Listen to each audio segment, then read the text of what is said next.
All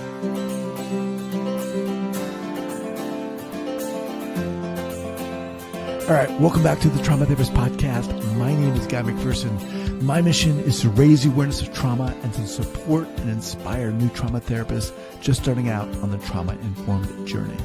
I do that with my membership community, Trauma Therapist 2.0, my online courses and workshops, and the Trauma Therapist newsletter.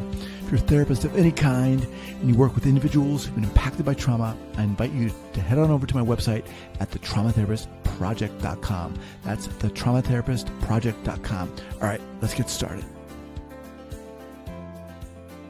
All right, you ready to do this? Yeah, sure. All right. So 5, 4, 3, 2, and 1. All right, folks, welcome back to the Trauma Therapist Podcast. I am very excited to have some guests today. Jason Anderson. Jason, welcome. Thank you. Welcome. Nice meeting you. All right. So Jason served 20 years in the RCMP, Royal Canadian Mounted Police, correct? That's correct, yes. Correct. And medically retired in 2021 after recovering from PTSD stemming from his policing career. He transitioned to a career as a social worker psychotherapist in Brantford, Ontario, where he works with public safety personnel and the general public in working through their traumas. He's currently volunteering with the county CISM. What does that mean? The Critical Incident Stress Management Team. Okay, CISM team as mental health support. In 2019, he assisted in the establishment and functioned as the main facilitator of a peer support group for public safety personnel and military. Jason, welcome to the podcast. Glad to be here. All right. So before we get going, and do you prefer Jay or Jason? Either or, it doesn't matter. Okay. So before we get going here, share with our listeners where you're from originally and where you are right now. Originally from, in Canada, of course. So, the Great White North. Started off, grew up in a place called Winnipeg, Manitoba, which is central Canada, just right above North Dakota, if you want to kind of map it out. Spent my, childhood in Winnipeg, grew up there. Even my policing career, when I started that, took me back to Manitoba. Then eventually transitioned out to Ontario, and now Brantford is home base for me, and that's the birthplace of Wayne Gretzky. If you're a hockey fan, Okay. People can identify Brantford that way. Just outside of Toronto, we're about 90 kilometers from downtown Toronto. So, isn't he famous for saying, "I don't go where the cup is. The puck is. I go to where it's going to go." Something like that. And his kind of the famous quote that every hockey coach throws out is that you miss 100% of the shots you don't take. Right. Love that. Right. All right. So very interesting. When I read your bio and I think police and I think therapist, and maybe this is cliche or naive, but in a sense, at least culturally, we think of them, we place them on kind of on opposite ends of a spectrum.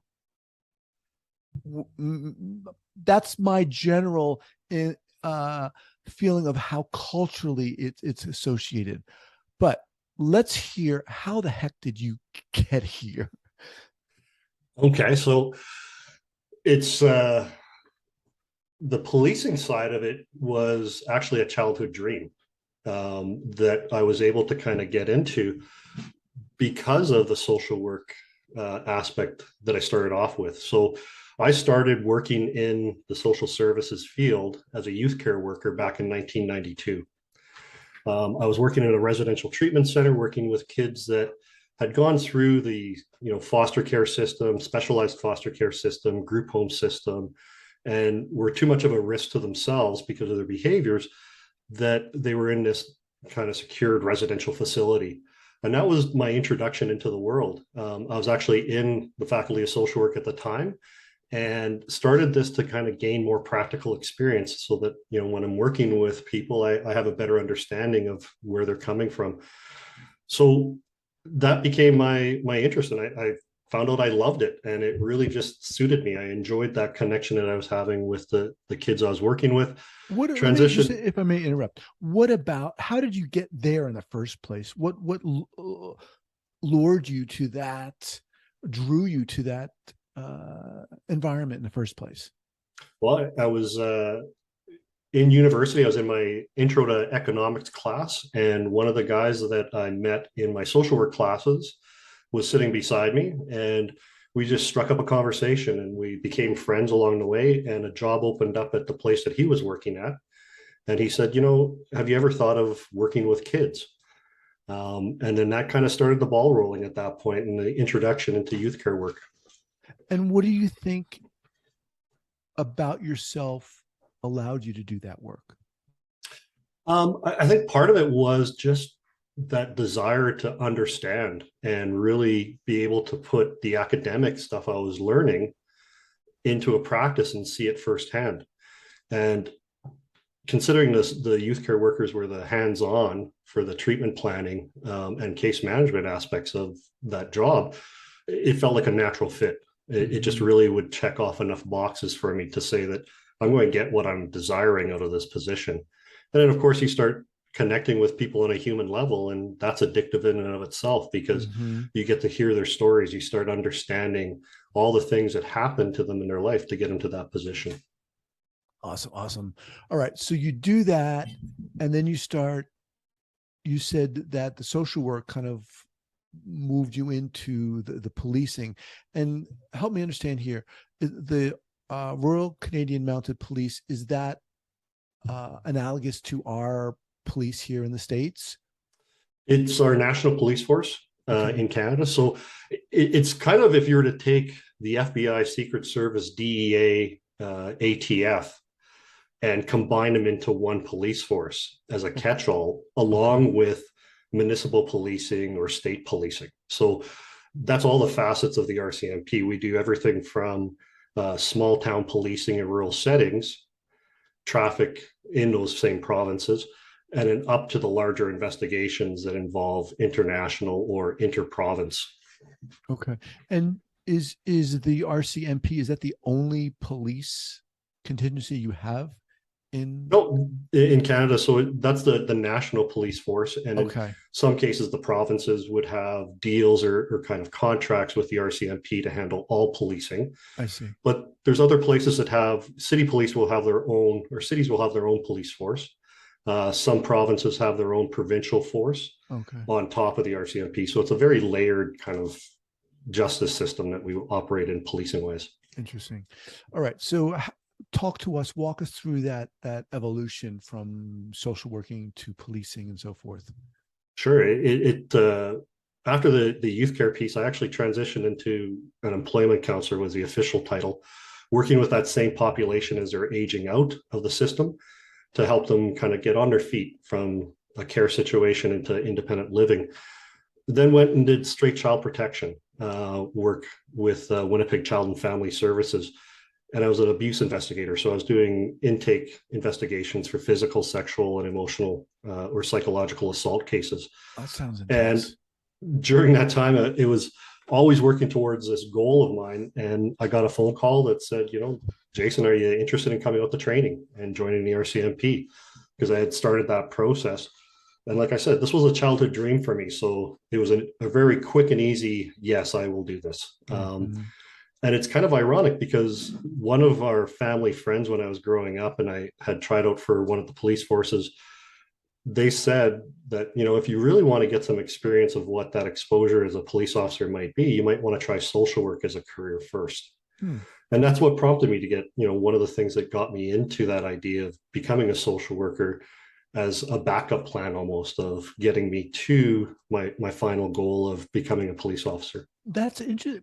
I would be surprised if in the States someone said that. We don't think of that. Why is that? I mean, I think that's awesome, but clarify that connection. Well, when you think about, a frontline police officer, there's kind of two ways of seeing it. One is you see the big moments, the real heavy involved police activities. But the other side of it is the police are usually the first people that arrive when a person's in their moment of crisis. Right. And in that moment of crisis, you're not going in usually with a heavy hand or kind of an enforcement mentality. You're trying to calm the situation. You're trying to find out what happened. You're trying to seek out the information. And that's exactly what social workers do in some cases, right? Right. It really is a mirrored image at times of what a social worker does.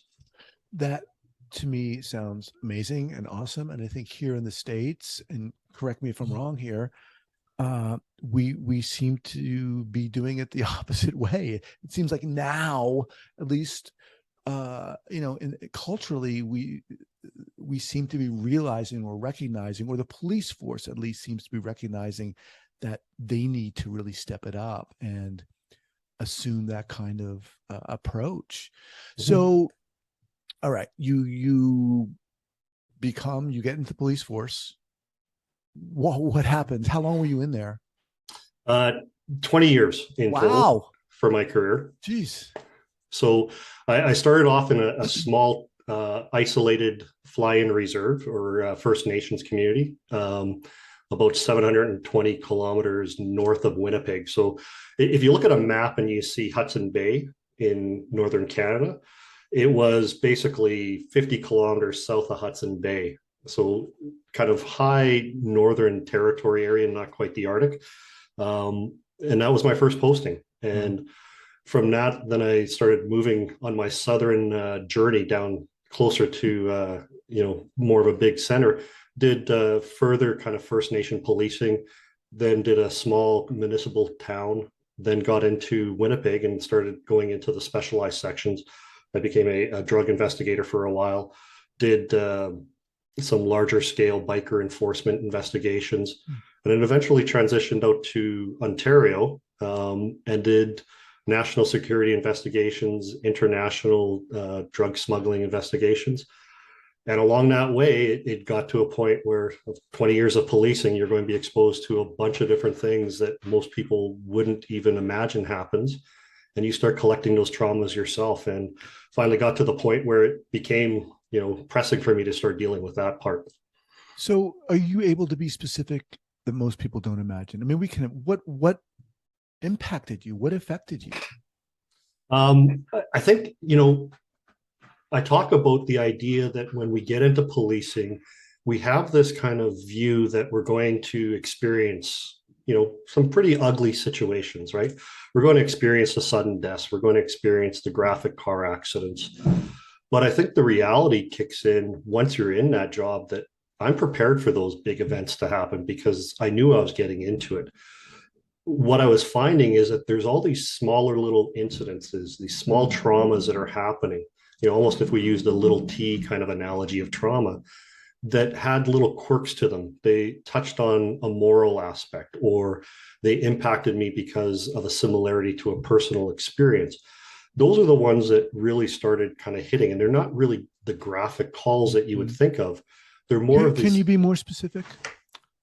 Yeah, I guess one of the biggest ones for me was a death that occurred with a newborn infant, and having to witness that kind of series of events as they happened, Right. without the ability to respond and kind of act in a way that you felt you should have been acting, but because of the role that you were in, you had to take a back seat and just bear witness to it. So what, for example, what would you have wanted to do, or how would you wanted to act and felt you couldn't?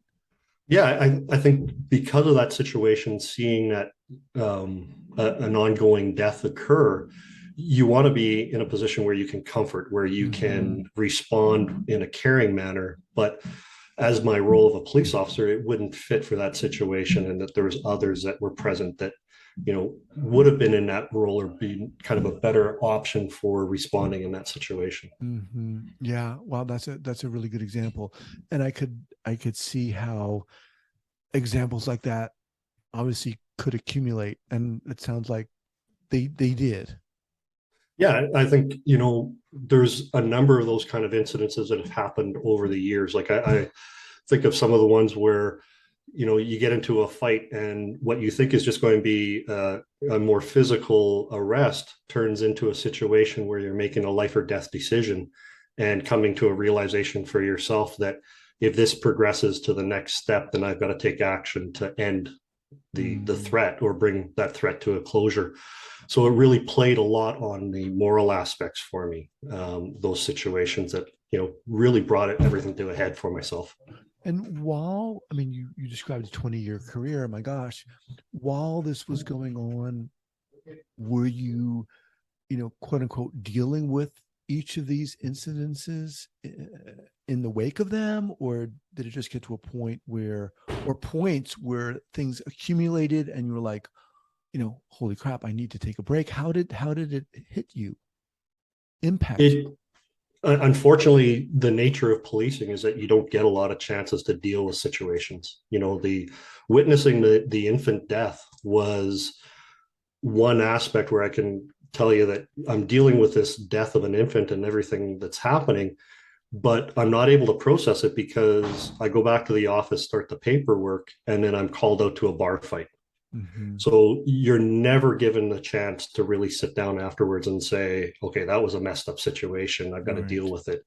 It's just a layered call upon call upon call. And depending on the call volume, you might not be able to get back to that situation for a couple of days to really look at it and process. Right. And my guess is the police force didn't have, or did they have a therapist or someone, a counselor that you could go to? Did they even encourage that? No, and that's kind of the issue with policing right now that they're trying to fix, right? They're recognizing that on these serious incidences, we need to step it up and start doing some of that intervention earlier on to at least address the acute aspect of it and settle some of those original or initial kind of thoughts that start surfacing for the officers. Right. And I guess this is what I was alluding to when I said initially, you kind of, I think here in the States, place, social work and policing on opposite ends of the continuum, because in a sense, they require a certain, ability or facility, an immediate facility that, right, you need a working mindset to do policing, right? At what point did this stuff hit you and you were like, I need to get out? Well, you know what? I was going from Toronto to Vancouver, so it's a 3.5 hour flight. And at this point in my career, just before all this kind of came to a head, I'm moving up, I'm advancing, I'm kind of taking on more duties. I'm looking at my next promotion, getting ready for that. I'm kind of where I want it to be career-wise. And I'm on a plane and I figure, now's a good time to watch a movie. So I was going through the catalog and I find American Sniper on there, and I started watching it. And it's an enjoyable movie. But then when Chris Kyle goes to the nursery in that one scene, I'm bawling my eyes out on this plane. It's 30,000 feet, and I can't figure out what the heck is going on or why. I then kind of get myself together. My coworkers a couple of rows up, so I don't want them to see me crying. So bring myself together, and I keep on watching the movie thinking, okay, just something I might be tired, or, whatever excuses that we give ourselves to kind of normalize our behavior in that moment. And then another scene comes up and the exact same thing starts happening. And I'm a complete wreck. And as I'm trying to deal with this feelings that I'm having, the announcement is that we're coming in for our landing into Vancouver. So it's a quick kind of, let's package everything up, push it down as much as possible. Let's stay focused on getting yourself together to present for your coworker. I then go to the conference that I was heading into town for, and I was struggling during that entire time, trying to figure out what the heck is happening to me, because there's this huge upheaval. I spent much of one night kind of wandering around town, just trying to sort out what's happening in my head. Why am I feeling this way? Why am I going from, being mad to crying to all different emotions in a matter of like seconds? And then finally the next morning it hit me, and it's like, okay, it's the baby. It's the death of the infant. So that really on the plane, you didn't put two and two together and realize that you were being triggered by the infant? Not at the time, no, okay, not at all. Right. But it has been one of those calls that always stuck with me, right? It was one of those ones that, when you talk to a police officer and you'll say, like, what are the calls that you remember? Well, this was the one that always came up for me. This was the top one. But it wasn't until the next morning before I start flying out that I realized, okay, this is what I'm dealing with. And I think it was actually a benefit for me, because at that point I was able to say, okay, if that's what it is, I know where this is going. I know that this is kind of the start of this process that I'm going to have to do. And I was able to make the phone calls I had to make sure that I was coming back to a situation where I would be supported.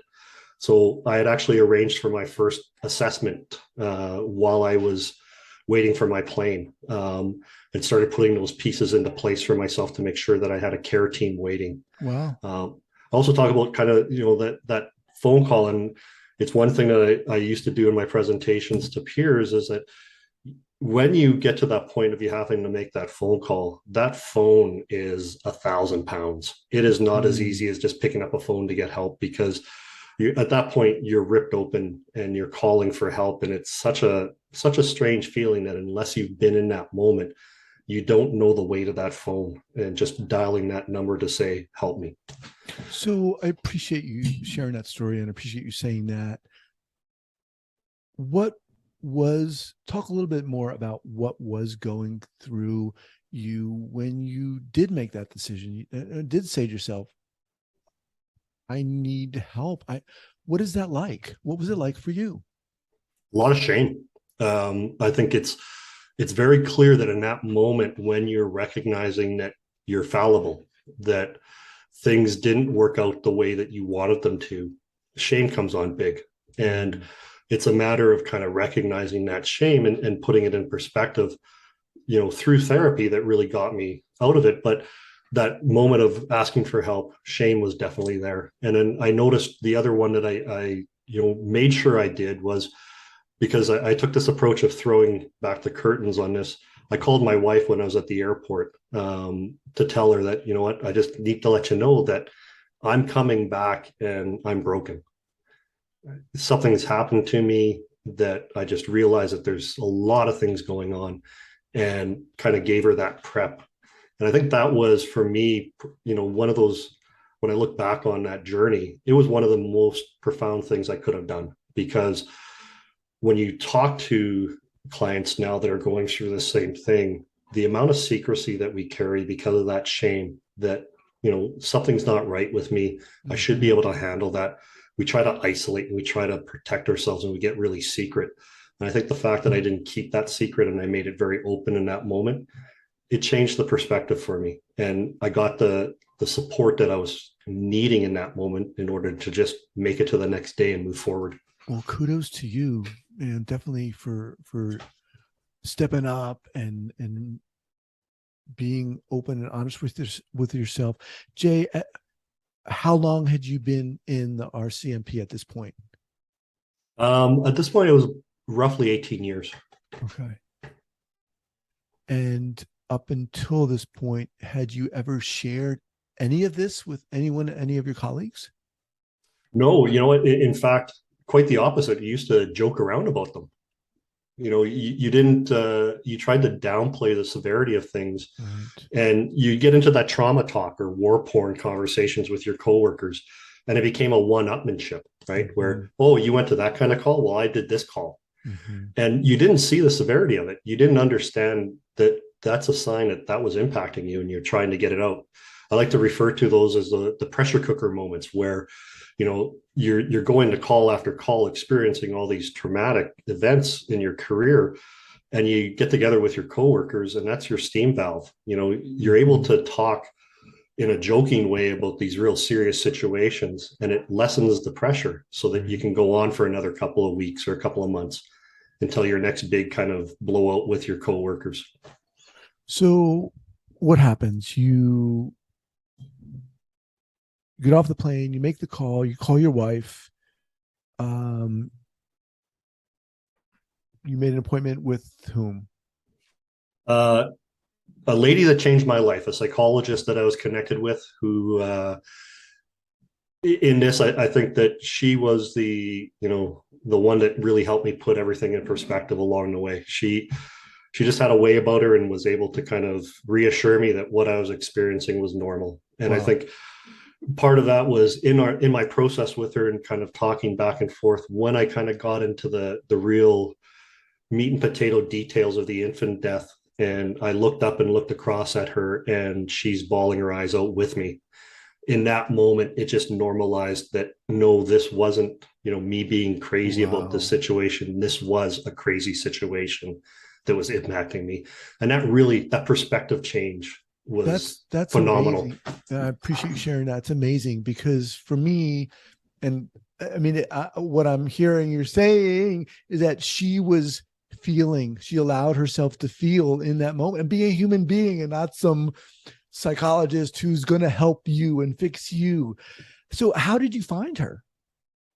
I made a couple of phone calls to resources that I knew in the area. And one person said, like, I can't help you, but reach out to this person at this location. They should be able to get you in. Wow. So, you got really lucky. Yeah, the planets align. I say that, if you think of the clogs on a clock that are coming together, it all kind of struck together right at noon, and everything worked out perfectly for me getting that entry into therapy. Right. Wow. I mean, that moment that you just shared about her reacting to what you were saying is beautiful. Um, and it allowed you to feel like you weren't nuts and you weren't crazy and you were normal. So what happens after that? How do things unfold for you? I think, we started going through the process of processing traumas, and that normalization that was so important to say, like, yes, you had some pretty outlandish experiences, and any one of these situations by themselves could have caused you to have PTSD. And I think we kept track for a while, or at least I did for a while, of kind of how many calls we're talking about Right. that were these big ones. And you just kind of realize, like, man, this is 20 years of this stuff. And Wow. how much is there? And I think as we started going deeper and deeper into them, you started pulling out more and more and recognizing that, okay, it's not these big T traumas. Like, yeah, they have a flavor to them. It's all these little T traumas. It's all these Mhm. moral injury aspects. And then the sanctuary trauma of not having that support after these serious calls, and how you were treated after these serious calls. It really caused a lot of the extra damage that I was experiencing. And she was great at it. She broke it down, and we processed all aspects of it. Mhm. And it was a wonderful experience. I say something that um, really throws people for a loop when I say it. And it's that I'm grateful for my PTSD now, because that experience of having PTSD taught me so much about myself that I could never have done without it. Well, It opened me such up. as what? Well, it got me into becoming a therapist and returning to social work, for one example. But I think it changed my perspective, and I started living again because of my PTSD. When you have PTSD, it's like you put on a pair of glasses, and that those glasses are a negative filter where Mhm. everything you view and see is negative, right? You could see a flower blooming, and you're going to see the negative aspect of it first, Right. right? And what PTSD allowed me to do, and processing that PTSD, was take off the glasses for the first time in 20 years and say, oh, look, that's a lovely flower there, right? Oh, yeah. It changed. And that's kind of what I started really basing my life off of, is that gratitude aspect of it, that I could keep on fighting with the PTSD diagnosis and everything that's happening with me. But changing that perspective on how I viewed it became instrumental, because then I started dancing with it and learning how to move with it. So at what point did you left the RCMP to become a therapist full time? Well, because I was off work and had some, extra time to myself, I started kind of going back to school and upgraded to get my master's, so that I could go into the clinical world. And part of it was just this really organic process of therapy, of opening up and becoming true and authentic to yourself, and Mm. seeing kind of, do I really want to continue in this meat grinder called policing? Um, I know what will happen if I keep on going forward with it. Maybe it's time to change. And that became stronger and stronger. And I think some of the interactions with people at work and kind of an ambivalence that is there and the stigma that's attached in policing when someone is off with PTSD really started showing itself to me. And I realized that that's not what I wanted for my life anymore. And I wanted to return to that one-on-one, really helping aspect that I enjoyed before. You talked about, becoming authentic. Was that I think it's a challenge for many of us, but how was it a challenge for you? Or was it a challenge for you? Oh, a serious challenge, because I think, when you talk with first responders and public safety personnel or even military, you start really seeing a kind of a dual aspect that people put themselves into, right? So for me, I was Jason at home, but then I put that uniform on, or I put my badge in my pocket, and I became Jason, the police officer. And you think that that kind of separation puts that armor on you and that you're safe. So it starts, feeling good, and it's your way of coping with some of the stuff that you're seeing, because, I'll take my uniform off after my shift and I'm back to just being Jason. Right. But then when it starts, it's that simple. Yeah, apparently that's, that's how it should be, I guess. But, when you start realizing that there is no dual nature of it, you are Jason regardless of what you're doing. You start understanding that, some of the things I was doing in policing weren't aligned with who I was as a person, even going into policing. Some of the experiences I was going through rocked me to the core at times. And at some point, you have to be able to step back and say, this isn't who I am anymore, or this isn't who I want to be anymore, and really start making those changes. And I think that's where the authenticity came in, where I started understanding that part of the reason why I got PTSD was I cared too much in some of these situations. I really did invest more of myself emotionally than just that kind of stoic police attitude and approach.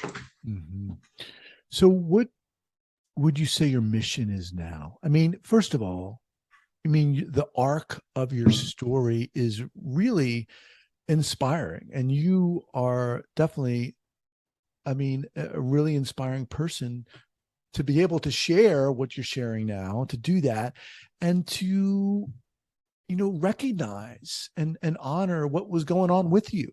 That's amazing. Thank you. Yeah, you're welcome. It's really, that's what I hope this podcast is about, to celebrate people like you who are doing it. Have things shifted for you in terms of how you're approaching the work you do now? Yeah, very much so.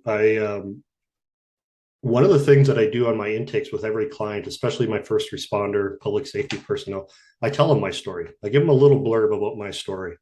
And I explain to them that, I sat in that chair. I was the client at one point, and I know exactly how you're feeling just being in that chair in and of itself. And during my interactions, I'll bring out parts of my story with the intervention that I'm trying to, have them look at, or the perspective change I'm looking at with them. That is a very much that normalizing piece that my psychologist gave to me, because, when a client starts talking about a flashback, for example, well, I know intimately what flashbacks are like, when the onset on them, the repercussion and the aftermath afterwards. So I'm able to kind of hit them at that different level of understanding, and it opens them up, and they start sharing more of that experience, because it's not someone that doesn't understand. Right. The other thing is that it really does speak to that approach that I really took on with clients, and that's that human approach. I think my experience of having someone sit across from me being human really set the stage for me as a therapist, being able to sit in a room, listen to the worst stories you can imagine, and be human with that other person. Awesome. Wow. Jason, what's the best way for people to get in contact with you? Through my email, jason@balancedthoughts.com. Okay. And is probably the best. All right. And your website is balancedthoughtscounseling.com. Yeah, that's the professional kind of practice that we were running. Okay. We'll have that linked up here at the show notes page at the traumatherapistpodcast.com. Jason, man, I, again, so appreciate you coming on here and sharing your story. I'd love to have you back at a later time. Man, just incredible what you've been through and how you've gone through it. So I want to thank you so much for being a part of this podcast. Well, thank you very much for having me on, and I'd be more than willing to come back anytime. All right. Good meeting you, sir. Take care. Nice meeting you. I want to thank you so much for listening to this podcast, and I want to let you know that I am very excited about my new podcast, The Right Now Project. The Right Now Project is about healing. It's about stepping into our own courage and authenticity and getting started or continuing along our healing process. We're all going through something, whatever it is, in this crazy life we're living. And the Right Now Project is about honoring that, celebrating that, and sharing our stories via the associated membership site. Check us out at therightnowproject.com, therightnowproject.com.